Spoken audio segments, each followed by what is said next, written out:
right, well, I'm doing this at an odd time of the morning. Uh, Normally, I don't do it now because of the David Knight show. But David seems to be having some technical difficulties this morning, so I thought I'd come on anyway and see if anybody wants to discuss a few things. I know I want to say a few things. And you might be wondering, well, what's this business about Eric Sevareid I Am Not? Well, Eric Sever, there we go. Looks like we're up and running. Hello, everyone. Welcome as you come in. Thanks for letting me know I'm 5 by 5.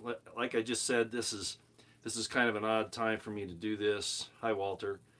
But with all that's going on, and with the fact that David Knight's apparently having some technical difficulties getting his program going, I waited a couple hours and it's still not up. Maybe it's somewhere else, but I can't seem to bring it up. So I figured, what the heck? I'll just go ahead and do this. So, getting back on the subject here of why I titled this Eric Sevareid I Am Not. Some of you will know, most of you won't. Eric Sevareid was a news commentator back in the 60s and 70s. It was interesting to hear him talk and to give basically his editorial, his comments about things that are going on. I consider him even today to be one of the finest journalists that ever lived. He was a man of integrity, and his voice was such that it would draw you in. Kind of like, and I don't really like Walter Cronkite for a lot of reasons. He was CIA, but the idea of that type of personality, although Eric Sevareid was even more debonair, I guess I could use the word.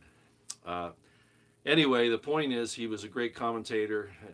He was on for several decades, and I would listen to him even as a junior high school kid, maybe even elementary, if I remember. But I recognize.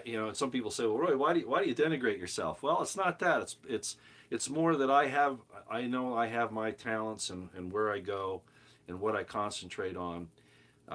But when I look at what I try to do as far as discussing the world situation and picking topics to bring up, Eric Sevareid was the master, and I am not him.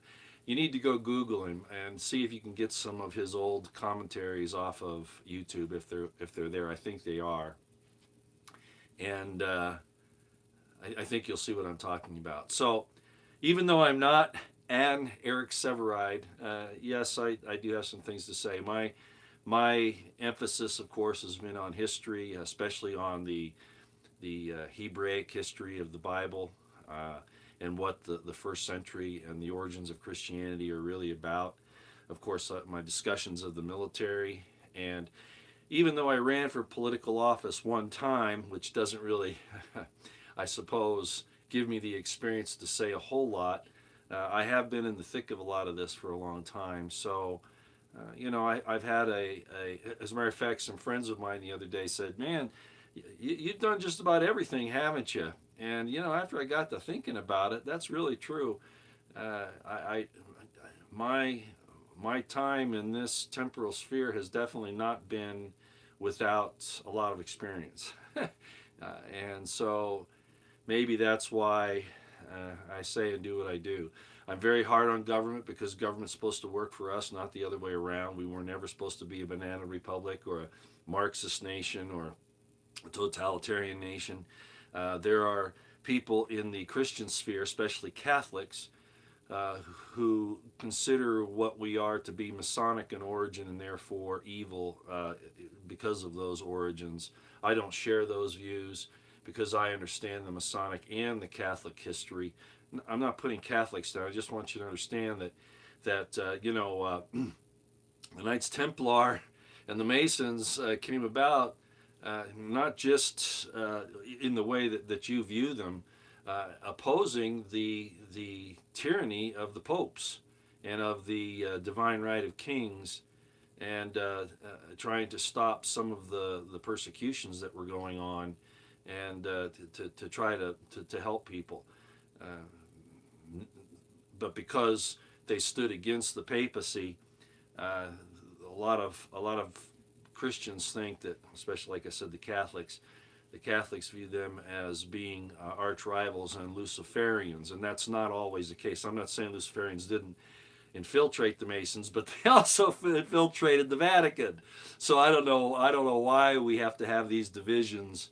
We need to look at history the way it really happened, and not the way it's been taught by the institutions that oppose each other. It's a tough job, but that's the kind of thing that I've done, and why I've taken the stance I have, and why I appreciate the founding fathers of this country. Even if and even if a lot of them were Masons, that's not necessarily a bad thing. The divine right of kings was a problem, and it's always been. Even in Israel, it was a problem when you had the division of the northern kingdom and the southern kingdom. I mean, this is not an easy thing to approach. You have to look at it from a lot of perspectives, and not just that Jesus is going to save you, because that's really not what the scriptures are about at all. As a matter of fact, I see a lot of people, and I've tried to make this point. I'll just say this scriptural thing, and then we'll move on to something else. I see a lot of people trying to make the point that, Jesus' second coming is going to solve everything. And they miss the point of what that really is. The people who wrote the Dead Sea Scrolls knew who it was, knew what it was. And the Old Testament explained it. And it's about you having the Spirit of Christ brought inside you, that you will have His law written in your hearts and minds. And then in Malachi it says very, very succinctly, it doesn't talk about even a Messiah coming. It doesn't even talk about that. It talks about God giving His sons and daughters dreams, visions, prophecies. In other words, that Spirit will come upon mankind, and there will be a division, and those who receive that Spirit will put the evil ones under their feet. They will be like ashes under their feet. That's really what it's about. I don't have a problem with a personal Messiah, a guy that comes back and fixes everything, but as many people have pointed out, there's a problem trying to figure out whether that's the real guy or the anti-guy, So that's why I talk about fruit so much, and why I think things will happen much more naturally than most people anticipate. And it's going to take, as I showed you in a video not too long ago, in the word Bereshit. I kind of avoided the yod there, the Bereshit, which means in the beginning as it's commonly translated. And then I showed you it's about 2 or 3 videos back, I guess. It's in the religion series. The very first word of the Old Testament in Genesis is basically the salvation story told in one word in Hebrew. And that yod that's at the end before the tav, which is the cross, doesn't mean just Jesus. It means all of God's sons, His true sons, those who will follow in His footsteps and honor and be in awe, reverence of Him.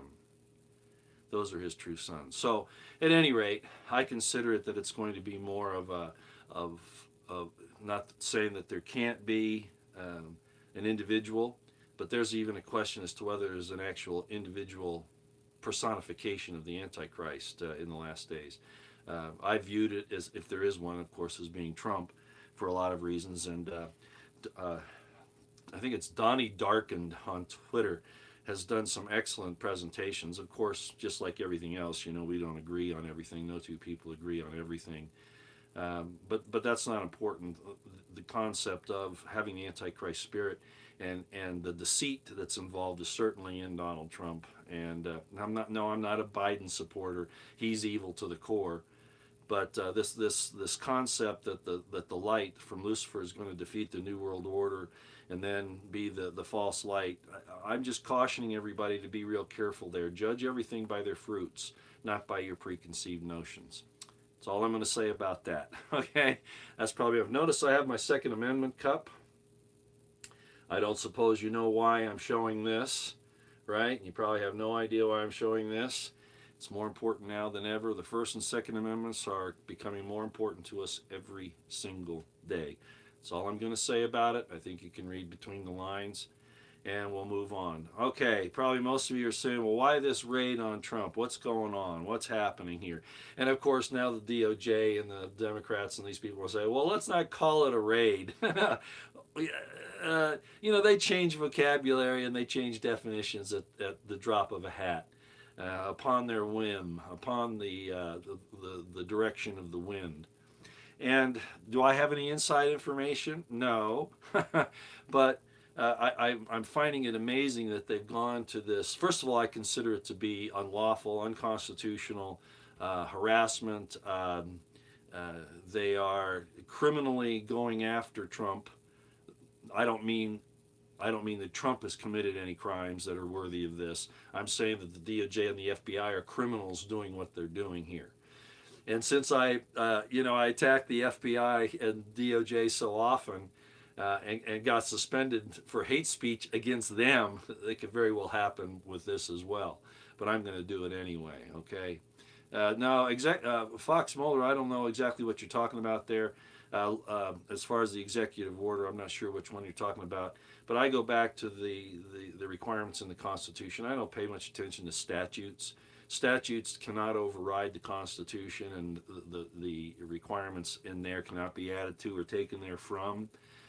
So I'm not really sure what you're referring to, but Colonel Rob Manus has been very good in putting forth the whole situation on this raid of Donald Trump. Again, if most of you have followed me for a long time, I basically do not trust Donald Trump. As I just said a few minutes ago, if there's anybody that qualifies as the Antichrist, it's Trump. And I don't like what's happening now. It almost looks like it's more Isaiah 52 drama. I was trying to pretend to be the suffering servant. And Donnie Darkin discusses that quite a bit, and some other people do too. But what I see is this. The government has been at war with its different factions for a long time. It used to be between the different branches. And then, of course, we got parties. And then it became a party issue. And then it became that the crime syndicates took over the government. And that's why we had things, we've had things happen the way we have. And I'm not going to go into a whole lot of depth on that. But basically, what I'm saying is that the government is not policing itself. And it's found foreign wars to develop its weapons systems, and now, as the founding fathers explained and several others, they've now turned those weapons of war internally against us because they've lost all their foreign battles. They're going to lose in Ukraine. They're going to lose against China. And so they need enemies. And so who are the new enemies? You and me. And we're seeing that with what Chris Wray, I'm not sure if his first name is Christopher or not, but Chris Wray of the FBI, who said that, finding fault with and calling out the FBI as dangerous and we're going to endanger their agents. Well, they've been endangering us citizens for a long time, and they're picayune things. Look at what they did they and Garland, the AG, the U.S. AG, coming after parents who were complaining about what the school boards were doing to their children. They call the parents terrorists. Well, it seems like to me that it used to be the FBI used to go after pedophiles and all this stuff. Well, now they protect them, don't they? Yeah, they do. And the question we have to ask ourselves is, why do they do that? Well, because they're a crime syndicate. If you look at what crime syndicates do, they deal in prostitution, drugs. The big excuse is by the CIA, for instance, is, and Gary Webb back in the 80s explained this. If you know who he was, he wrote for the Mercury, and apparently was eventually assassinated by the CIA or the FBI or both. The government said, well, we need to take control of the drug trade because if we control it, then we'll know what's going on. No, it's their way of becoming the crime syndicate and controlling all of the lesser ones. That's all that is. So our government now is nothing more than a big criminal enterprise. And the enemies of that criminal enterprise are the American people. And we're seeing that more and more every day now. For Chris Wray to come out and say that it's wrong to criticize the FBI, that's what the American people are supposed to do, is to criticize their government. That's what we're built on. But see, that's why they're trying to stop that. So don't stop criticizing the FBI. Don't be afraid of them. They need to be called out. And as I've said for a long time, you can look on my playlists here in the playlist and see FBI corruption. There's a whole playlist on that. And that doesn't even count the things like that happened at Bundy Ranch, etc.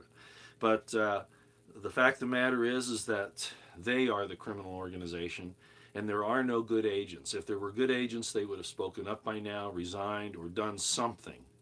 They would have gone, and maybe there have been a few that have gone, and I guess we have had supposedly a few FBI agents, anonymous sources out of the FBI, give information about what's going on, but it's not enough. There's no way that 95, as Hannity used to say, oh, 99% of the FBI is okay. It's just the scum at the top that's bad, and the rest of them, the rank and file, are good. No, they're not. They've been making sure that they hire the same people that run the organization. Those are the same kind of people that they hire when they bring people in the FBI. You saw them bowing down to the BLM, for instance. Okay, those types of things. Not going after when they attack federal property in Oregon, in Portland, for instance, just as an example. They don't go after those people. No, they're their foot soldiers to destroy this nation. This is subversion from inside for power. They have Marxist principles in the FBI. It's very obvious in the federal government now generally. And if you disagree with those Marxist principles, you're the dissident. If you try to point out their criminality or what they do, you're the dissident. You're the danger. You're the domestic terrorist. In other words, they project what they are onto you. We have nobody in Congress standing up for us, neither the Senate nor the House. I mean, there are a few people that make some waves: Thomas Massie, Rand Paul, um, Ron Johnson. There are a few, but not enough. Are we going to change things in the midterms? Well, if you're watching what's going on, I'm not sure that the midterms are going to happen, and if they do, I think they're going to be difficult for us. Of course, I have to be careful with my words here, which is unfortunate. But at any rate, uh, I only see one way out of this entire debacle that we're in. It's not one that we want to talk about, but it's one that everybody's thinking about. And unfortunately, I don't think it's going to change. I think that's going to be our only way out. And it's not going to be pretty. It's not going to be easy. It's going to be very ugly. States have to take the reins, and there aren't many that will do it. But states, as Colonel Manus has pointed out, have to now kick federal agencies out of their states. The Supremacy Clause of the United States does not apply to these federal agencies, despite their claims, and we're just going to have to make an issue of it. But it has to be done under competent authority, like a state, like a county, whatever. The evil side is using that now too. You saw what Ron DeSantis did with this district attorney that didn't want to enforce state law on the mutilization of juvenile gonads, right? He basically took him down, and everybody was saying, "Well, no, it was about abortion." No, it wasn't just that. It was about mutilization of children. And if we don't stand against that, then we are even more evil. But regardless, you saw how the governor DeSantis took that guy down. Well, now anti-gun enthusiasts are saying, "Well, we can do that. We can do that in our blue states the same way that DeSantis did with this DA, not allowing him to take the stand he did on abortion and sexual mutilization of our children." We can do that with gun laws. Sheriffs who won't enforce blue state gun laws, prohibitions, etc., will take them down. So you see how they do this. There are dangers involved. David Knights talked about this, but we're going to have to belly up to the bar. We're going to have to understand that this is not just an ideological argument or fight. This is a fight about morality, about the very existence of mankind and liberty. And you can't let these people on the leftist Marxist side and their sympathizers control the argument anymore. You're going to have to get in their face and fight back. I don't mean, punch them. I mean, you use your vocabulary and your rhetoric. Don't even use theirs. And Stephen Coughlin of Unconstrained Analytics talks about that, about not using the mass line formation arguments. In other words, you use your vocabulary, talking about freedom, liberty, etc. Don't even use their verbiage in arguing back with them, because all you're doing is strengthening their position, at least in their minds. So you don't even give them any kind of support in that regard. Okay, so getting back on this thing with the raid on Trump's house, totally wrong. What was the purpose of it? It certainly wasn't nuclear information. That's ridiculous. There's no way that they could justify waiting 18 months to do that. No way. That's all. I mean, Merrick Garland is. There was an attorney. Sorry, I'm jumping around a lot, but you know how I pull things in. There was an attorney. I'm not going to name him here, but he was on Twitter, and I saw his thing where he says Merrick Garland is an upstanding man. You know, look what he did at the his work on the Oklahoma City bombing, and his work on the Unabomber, and his work on these other things. And it sounded real interesting until I realized that with what we're and I put this in a tweet. I realized that what we're seeing Merrick Garland and his FBI do now really pulls the curtain back on the Oklahoma City bombing, his work there, his work on Kaczynski, the Unabomber, uh, all of the things that he has been involved in and how those things turned out now need to be looked at very closely, that he may have been involved in inappropriate, even criminal activity to cover up what was going on. Get my drift? So we can't let him skate on what he's done now. No, I don't like Trump, but as a defense attorney, will use the Constitution to defend, especially if the government's done things wrongly against the Constitution. You defend that accused. It's not because I like Trump, but it's because I am against the system using itself in an unconstitutional, corrupt, criminal way. And Garland and Ray are criminals, okay? And so all of the things that they have been involved in the past, they've now shown how they operate. We need to go back and look at the. And most of us know on this channel, I think most of the people that follow me already know what happened at for instance, the bombing in Oklahoma City. You may not know what happened with Kaczynski, the Unabomber, how that came about. But all of these things, the bombing of the World Trade Center, Garland wasn't involved in covering that up. But those are the kinds of things that the government has done. And then they try to pin it on some patsy somewhere. Or they groom those patsies. And that's the way it's been for a long time. The FBI is not the extraordinarily adept law enforcement agency that it pretends to be. It is a psychological intelligence operation more than anything else. Let's see. Yeah, no. Somebody just asked about an informant inside Mar-a-Lago. Look, the fact of the matter is, I don't trust the Secret Service. The Secret Service pulled back for the Kennedy assassination. They pulled back. All right. Secret Service is not some magical organization that can do everything. Frankly, I think they're there to keep track of the president. Most of the agents in the Secret Service are probably better than any in the FBI. But not all of the Secret Service agents are good. A lot of them are there in their plants, and they're there to keep track, especially the upper crust. They're there to keep track of the president and his entourage and make sure that they don't get too far off the rail. Okay? So I don't trust the Secret Service totally. Frankly, there should have been a shootout at yeah, there. Especially if Trump had been there and the FBI raided the place, the Secret Service should have taken them on in a gun battle. Absolutely, 100%. 100%. But I smell a rat here, just me. I'm not saying I'm right, but I smell a rat. I think this does a couple of things. This raid doesn't just point out the criminality and the corruption of the DOJ and the FBI. It's also making Trump look more like a martyr, more like a victim. And as you know, I've said that he has played this Isaiah 52 suffering servant thing almost his entire presidency and post-presidency time period, and this is the biggest of all of them now. I can't prove it, but when I look at how this thing has worked in the past and how it's working now, I'm just suspicious of what's happened here. He put Ray in as the FBI director. Why? Was he that stupid? Yeah, maybe.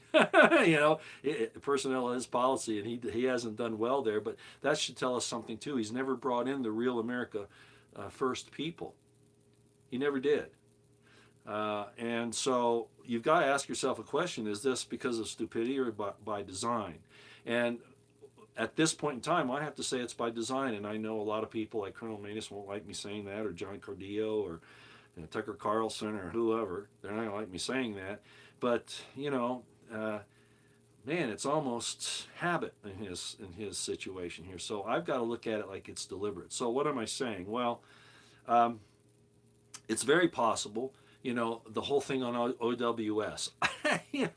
I use that as code, right? OWS. Most of you know what I'm talking about. The things. Right? That whole deal. He's still pushing that. Trump's still pushing that. A lot of people on Twitter say, "What are you talking about? Occupy Wall Street?" No, oh boy. But anyway, the point is, uh, now the problems with that are coming out. Even the CDC has come out in the last few days, and of course, I'm still guarding my words. When you consider that you get thrown off of these platforms, even if you say what the CDC is saying. The point is that now there's a lot of information coming out that all of this has been, again, corruption. The entire disease and response to it situation has been corruption, and it was designed to destroy our economies and our way of life and even our lives. A lot of people are starting to go to the next world involuntarily at this point, and it's going to get worse. But at any rate, all of this is coming out now. Trump has pushed this thing very hard. Now, what does he do? Well, he's got to become the martyr again. He can't be held responsible for what's happening with the OWS and all of that, the whole reporting system about the casualties and all that. So he had to have something else to come along and say, look, I'm the victim again. Look at this mean old DOJ and FBI doing these things to me. Look what the Biden administration is doing to me. And then you have the situation with Biden and the whole thing with Ukraine falling apart. That was corruption. Ukraine's the most corrupt government probably in the world. We have no business supporting them, as most of you know my position on that. The Russians are actually going to walk all over them. They've been taking out the fortified areas. They're about ready to move on Slavyansk and Kramatorsk, and when they do that, that'll be the end. That'll be the end, and everybody knows it. And so they're trying to come up with other things to take your mind off the fact that we lost billions of. Well, first of all, we lost the war in Afghanistan, right? We really did. After 20 years saying that, constantly DOD telling us how we're winning, and we weren't. There's no way to win a war in Afghanistan. Um, and then, we leave all of that equipment at Bagram Air Base there in Afghanistan, billions of dollars worth of equipment that basically we handed over to the Afghans. And I don't consider the Afghan people to be evil, okay? That's not my viewpoint whatsoever, all right? Not even the Taliban for that point. They were just convenient enemies to point the finger at while the government's stealing and killing from you and killing you, your own governments. But at any rate, so we lost billions of dollars there in Afghanistan with that disgraceful pullout. We haven't won any significant war of any significance since World War II, and I'm not so sure we even won that. History has been rewritten there. I think the Russians actually should take credit for that. Not the only thing we did is basically make Germany look in the second direction. That's really all we did. But at any rate, that's for another time. Um, so what am I saying? I'm just not sure that this raid on Mar-a-Lago, with Trump not being there conveniently, wasn't just another way to take our mind off of all the failures. I mean, he's the one that started this precedent of writing executive orders to take away your Second Amendment. Refused to do anything about the attacks on your First Amendment until it came up to him. Then he got upset. And I could go on and on. I mean, we could talk about his actual funding and Planned Parenthood and all these other things he's done. People want to say, well, he didn't start any new wars. Well, I don't know. He droned more people than Obama did. Okay, I mean, the situation in Syria where he caved to the DOD and fired those missiles. I mean, I could go on and on. And people say, well, Trump, he's not really in control. Well, all right, well, then say so. Don't pretend like you're the macho guy that's got the big answer. Tell us what's really happening, okay? Just like he was. The deep state is evil. The MSM is evil. They're fake news. Don't tell me that you're going to follow what these criminals in the deep state tell you to do. Bring it out to the people. Say, this is what they're trying to tell me to do, and I'm not going to do it. And if they kill me, you'll know why. That's the courageous way to handle this. But no, he's got another agenda, and I don't know how the elections are going to turn out. It, there's no question that they're not going to turn out with total honesty and integrity. I'll just put it that way. They'll probably take me down for that. At this point, I don't care. Remember, I'm on Odyssey.com at Royston Potter there. If you find out that you can't get my stuff here, I'll still be on Odyssey. I don't know if, as I said the last video that I did, I don't know that all of my videos are going to transfer or have transferred to Odyssey. Where if YouTube takes them down, they won't be taken off of Odyssey.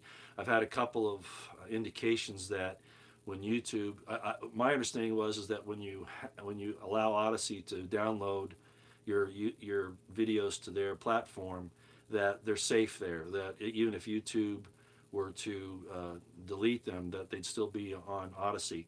I've seen that has not been totally 100% the case.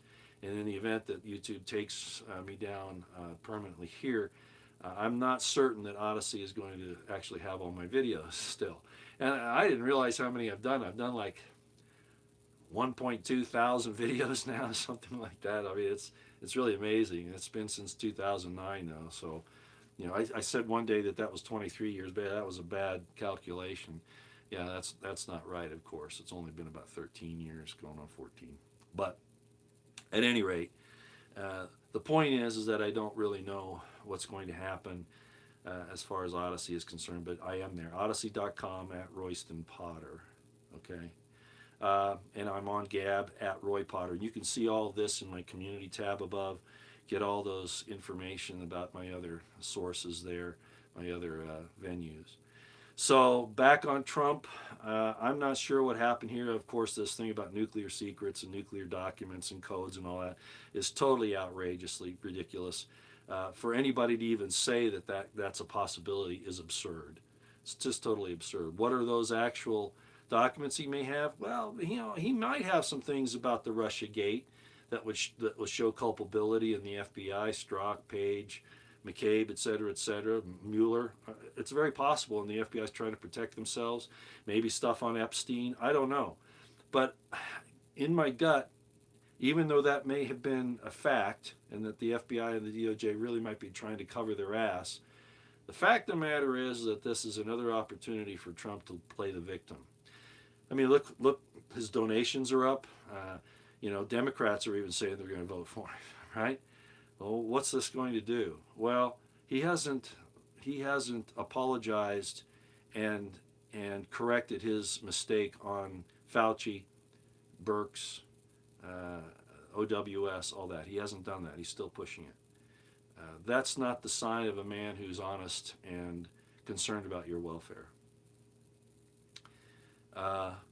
And the situation, I mean, the bump stock thing might be a small issue, but nevertheless, it is an issue.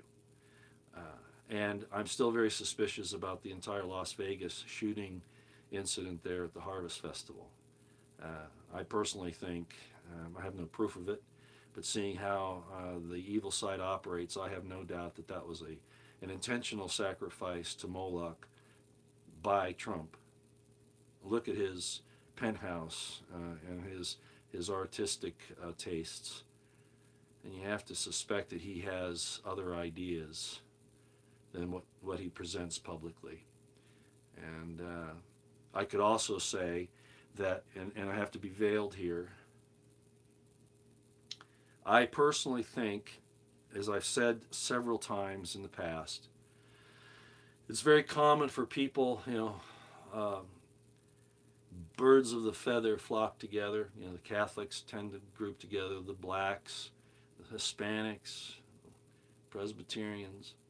Also, those you would consider worshipers of Moloch or Luciferians, they have a tendency to get together. They have entire communities, like the Amish have their communities.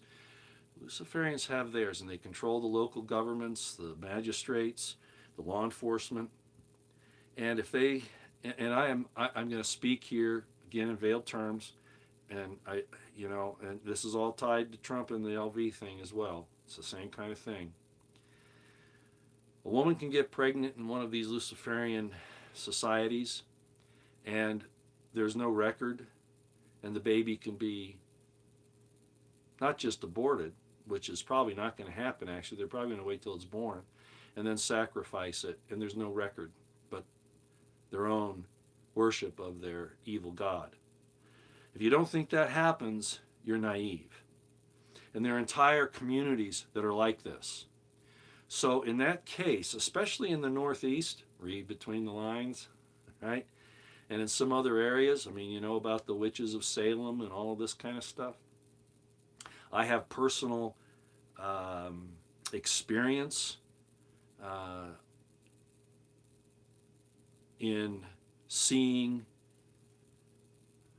child exploitation, uh, sexual exploitation, things like that. Not that I did it, but I was either investigating it or it came very close to happening to me personally.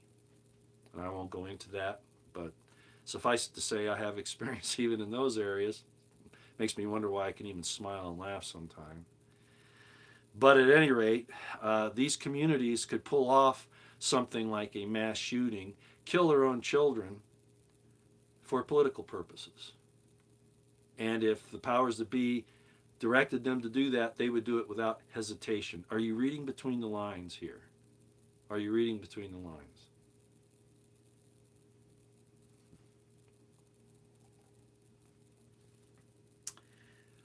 All right, I just wanted to make sure that you knew where I stood on this situation. Of course, Ukraine, you already know where I'm there.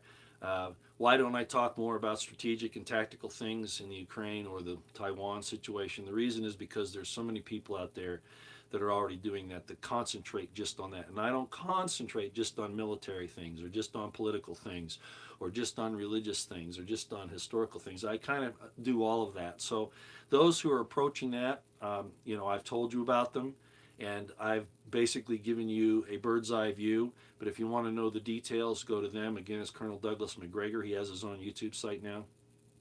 The Dive with Hinkle, I think is his name.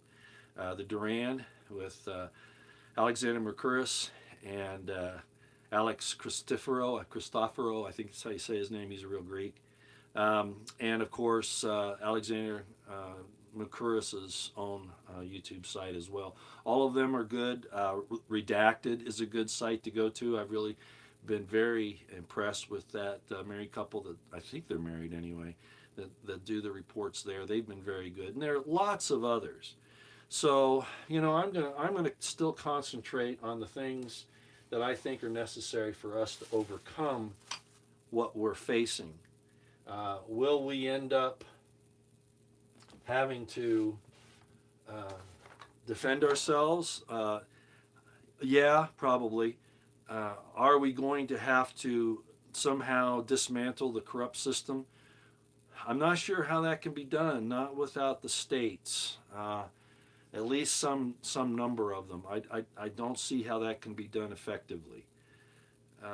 Frankly, I think we're going to be torn apart like Yugoslavia was, as I've said many times, that we're going to be balkanized, and I think that's where we're going. But you know that these types of things are my concentration. Not that they're necessarily even prophetic, but that there are lessons to be learned in history. And what I'm seeing now, I don't trust anybody in government. I just don't. Will we have some leaders rise up that might be able to turn the tide? There's no way to fix the voting system. As a matter of fact, Colonel Manus tweeted out the other day about Democrats are mostly in positions where they control the voting processes in like 2/3 of the states, and I've noticed that as well. With that being the case, can the election make any difference? I'm not certain. Even with landslide victories, I'm not certain. And then we've still got the problem of, can we really trust the people that are going in there? I really like some of the governors in some of the governors' races, like in the Arizona race. Uh, the Republican that's running there, I think, is going to be good. That won the primary there, and there are some others, but they're going to have to do more than just sit there and complain to the federal government. They're going to have to take action, and that's dangerous. But that's really our only hope. Yeah, Kerry Lake. I try not to say too many names here for lots of reasons. Okay, I'm grateful that you all can read between the lines. So again, the Mar-a-Lago thing I think has a lot going on there that I'll say it again so that there's no misunderstanding. What the DOJ and the FBI did is reprehensible, unconstitutional, illegal, in fact criminal, and they need to be dismantled. They need to be destroyed. Most federal agencies do, but especially those two. To say that because the people are upset at them that we're endangering the FBI, well, they've been endangering us for years. Look at Ruby Ridge, look at Waco, look at the bombing of the World Trade Centers in '93 when the FBI helped them out. Look at the Garland shooting. Look at the assassination, and that's what it was, of the friend of the Zarnov brothers. The FBI was supposedly interrogating this guy in Florida. I think it was in Miami or Palm Beach, I forget which. And they shot him, and they said, well, he had a weapon. Well, how come they didn't search him before they went into the interrogation room? You see all these crazy things. You have the situation, of course, with the cover-up of 9/11. You have the situation with the cover-up of the Bidens currently. You can't trust them. They're not on the side of truth, justice, and the American way, unless the American way is now corruption, lies, deceit, debauchery, and there's a lot of that. Yeah, Waco too. Waco, the Murrah building. I mean, all of that. By the way, people who think the DOD is going to help you, a lot of you forgot. Uvalde, yeah, another one. Lavoy Finicum, another one. A lot of you may not realize it, but the DOD is not your friend. I think most people are starting to see that now anyway, because of the way they're throwing people out. Even with the CDC coming forth and saying how we were wrong about this. Austin's not changing his policy, probably won't. But more so, I want you to remember this, that the Waco situation was not just an FBI ATF operation. It was also a DOD operation.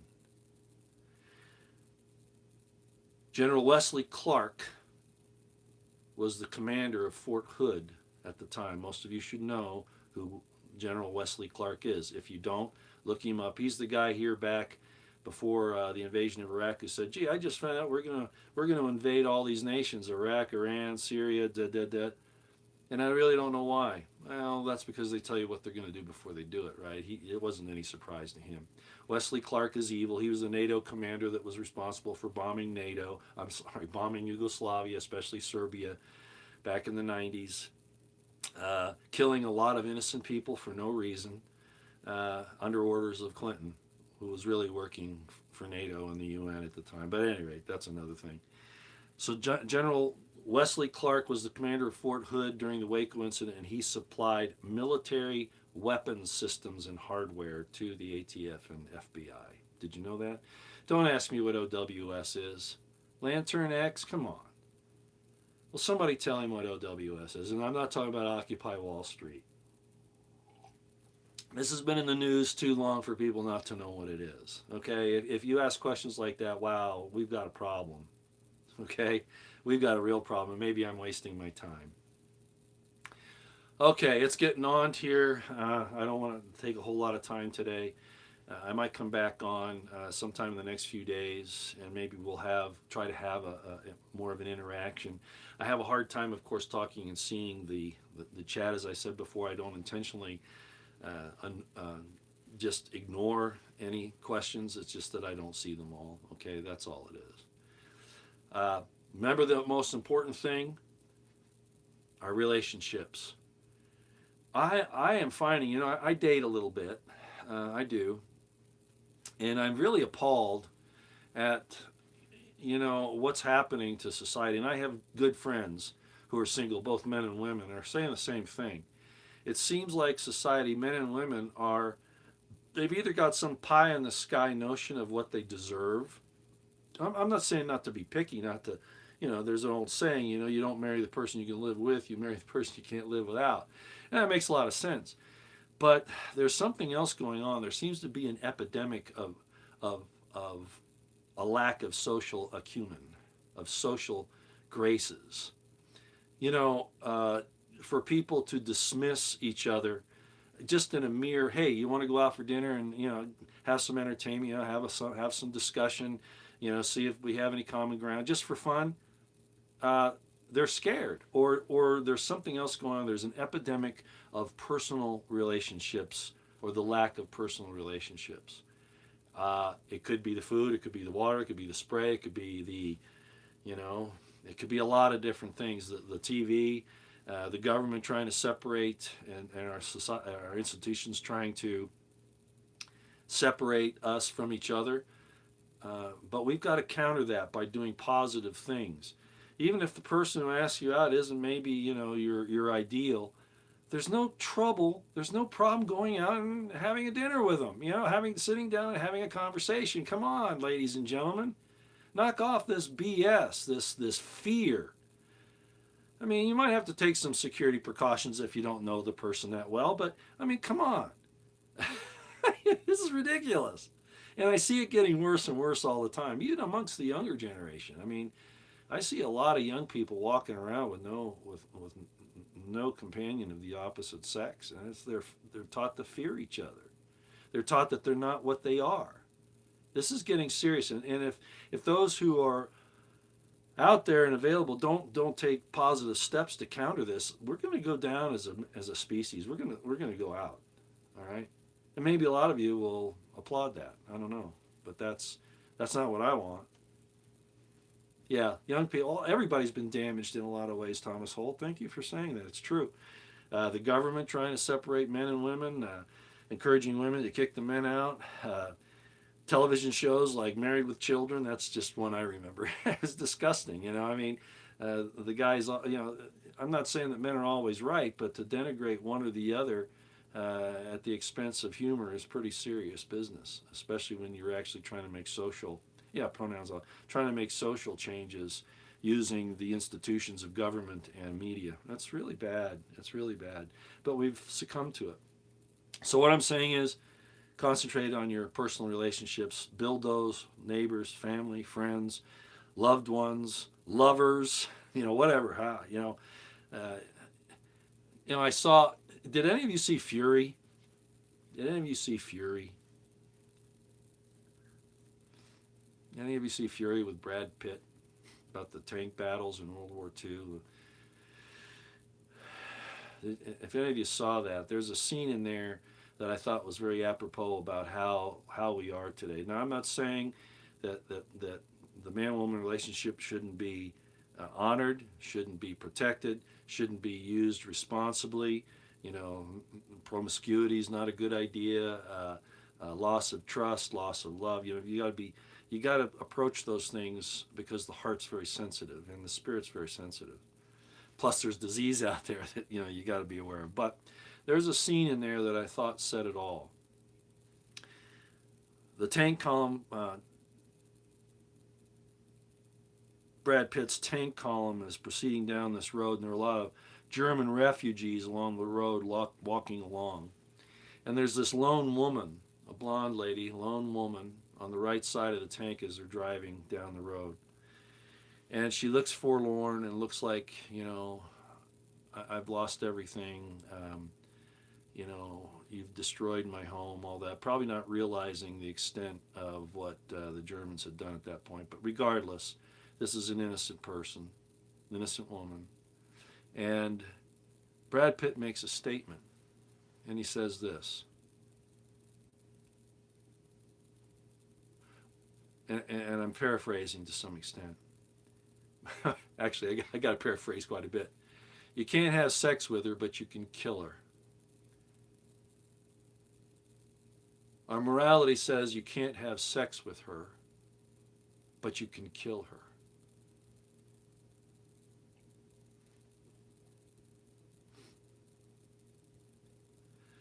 Our moral priorities are really screwed up, even in Christendom. That's all I got for you today.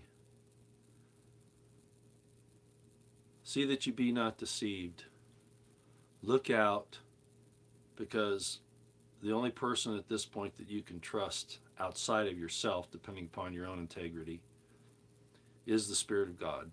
And you've got to work at getting that. God says He promises that He will pour it out upon all of His children, both sons and daughters. He'll write their law in their hearts and in their minds, but it's still up to them whether they will receive it or not. It's happening, ladies and gentlemen. It's happening now. The Spirit of Christ is descending upon us. Some of us are accepting it. Some of us are rejecting it. A lot of us are rejecting it.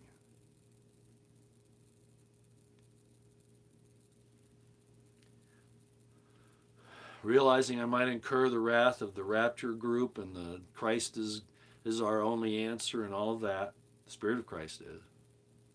I'm going to say this. If you're looking for that person to descend out of the sky and fix everything, if you understand first century and before imagery and all of that, they personified the attributes. You understand what I'm saying? They personified the attributes. Sort of like writing a hero in a story so that you could see the attributes demonstrated, so that you could mimic them, that you could accept them, take them into yourself. Well, a lot of that first century imagery and before is just that. It's personification of attributes, of principles.